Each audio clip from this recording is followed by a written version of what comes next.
Dr. Dr. Senator Blunt Rochester. I'm promoted.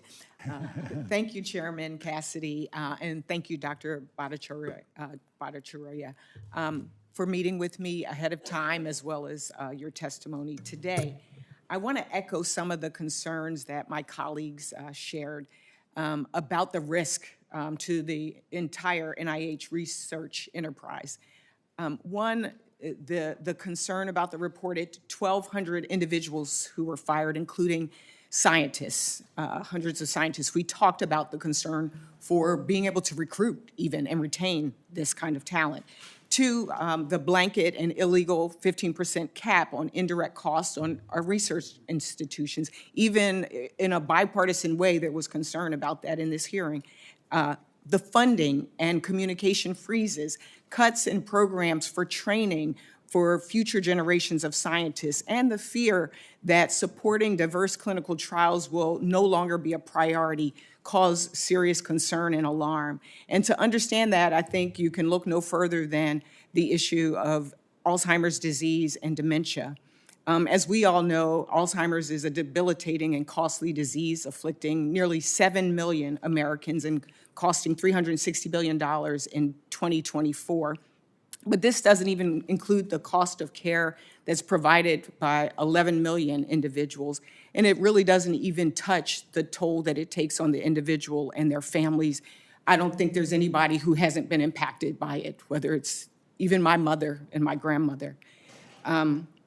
Some of the most important work that NIH has been doing is on the disparities in cognitive aging. Do you think the administration's executive orders and terminations of aging research projects is harmful or helpful to improving our understanding of Alzheimer's?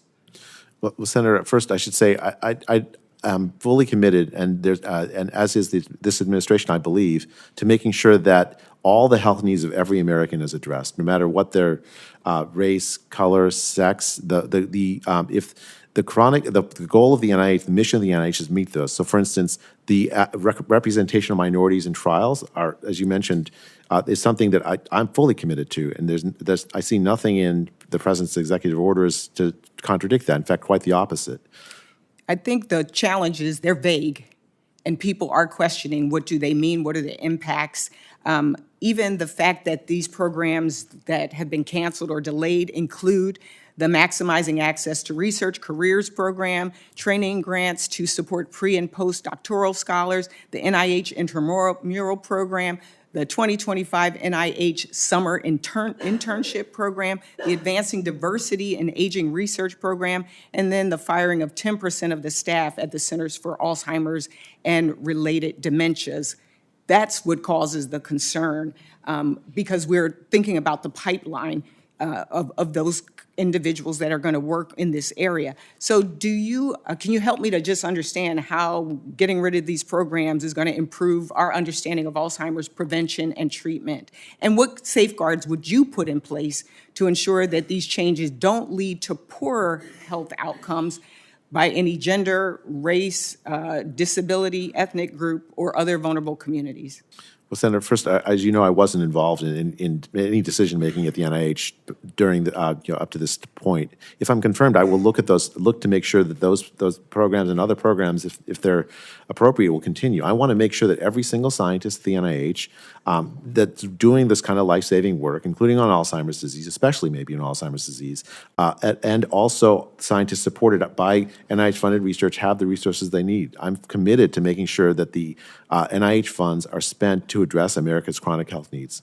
The reality is that we know that individuals with Down syndrome have a staggering 90% chance of acquiring Alzheimer's in their lifetime.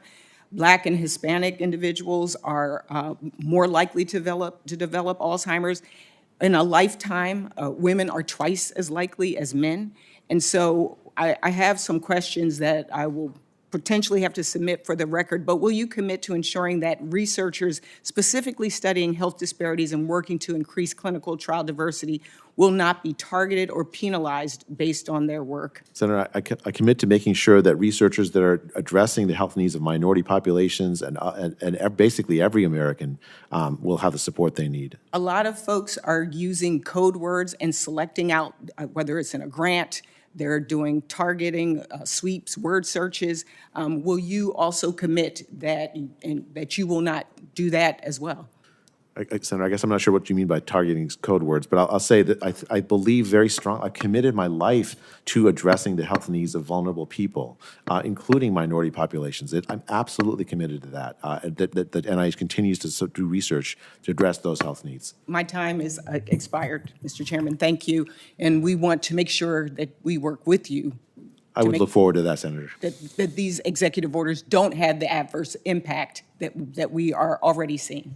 Thank you. I yield back. Thank you, Senator Blunt Rochester. Senator Hawley. Thank you, Mr. Chairman. Dr.